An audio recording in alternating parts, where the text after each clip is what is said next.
Hi friends, ఈ 2026లో జరగబోయే వినాయక చవితికి అయితే నేను మా ఫ్రెండ్స్ ఆటో మాట్లాడుకుని వినాయకుడు ఆర్డర్ ఇద్దాం అయితే వెళ్తున్నాం. ఈ వీడియో ఎండ్ వరకు అయితే చూడండి. గుంటకల్లో ఎన్ని రకాలు ఉన్నాయి వినాయకులు అయితే అన్ని చూపిస్తాం. ఇంకా గుంటకల్కి వస్తేనే గుత్తి రోడ్లో ఉన్న ఫస్ట్ షాప్ అయితే వెళ్ళాము. ఇక్కడ బొమ్మలు అయితే చాలా బాగున్నాయి, చూడండి ఒకసారి మీరు కూడా ఎట్లున్నాయో. ఈ ఫస్ట్ షాప్ లో అయితే మా వాళ్ళకి నచ్చలేదు, ఇంకో షాప్ కి వెళ్తున్నాం. ఈ 2026లో మీ వినాయకుడు బడ్జెట్ అయితే ఎంత ఒకసారి కామెంట్ సెక్షన్ తెలియజేయండి. మా బడ్జెట్ అయితే 30K లోపలనే. ఇంకా రెండో షాప్ లకి అయితే వచ్చేసాం. చూడండి మా వాళ్ళు రెండో షాప్ లో ఎంత దీనంగా చూస్తున్నారు వినాయకులను అయితే. మా వాళ్ళకి ఒక్క వినాయకుడు నచ్చకుంది. చూడండి లాస్ట్ గా ఏ షాప్ లో నచ్చుతుందో మా వాళ్ళకి చూసి వీడియో అయితే మీకు అప్డేట్ ఇస్తా.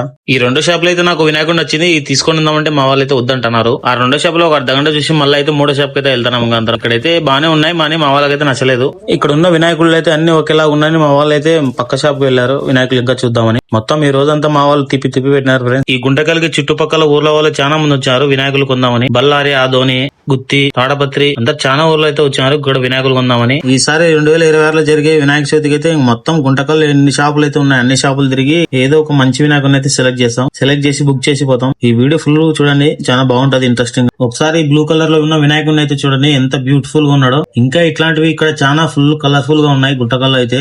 ఇంకా ఈ వినాయకుడు అయితే నెత్తి మీద 5 పడగల పాముతో 12 అడుగుల హైట్ దగ్గర ఉన్నాడు. ఈ వినాయకుడు అయితే చాలా బ్యూటిఫుల్ గా ఉన్నాడు. ఇప్పుడు చూపించే ఈ వినాయకుడు అయితే ఏ స్టైల్లో ఉన్నాడో మీరే కామెంట్ సెక్షన్ లో తెలియజేయండి ఎవరిలాగా ఉన్నాడు. ఇక్కడ ఈ అన్న వాళ్ళైతే ఆర్డర్ ఇచ్చిన బొమ్మలకి అయితే పెయింటింగ్ వేస్తున్నారు. ఇంకా ఫినిషింగ్ టచ్ లో ఉంది ఈ బొమ్మ అయితే. ఈ బొమ్మ బ్యాక్గ్రౌండ్ లో ఉన్న సింహాసనం అయితే ఒక రేంజ్ లో ఉందనుకోండి. అయితే ఈ బొమ్మ పక్కనే ఉన్న బొమ్మ కూడా హైలైట్ ఉంది, వెనకల శివుడితో. ఇక్కడైతే వినాయకులు ఒక బొమ్మను మించి ఒక బొమ్మ ఉన్నాయి. ఈ వినాయకుడు చూడండి రాధాకృష్ణులాగా ఎంత చూడముచ్చటగా ఉన్నారు.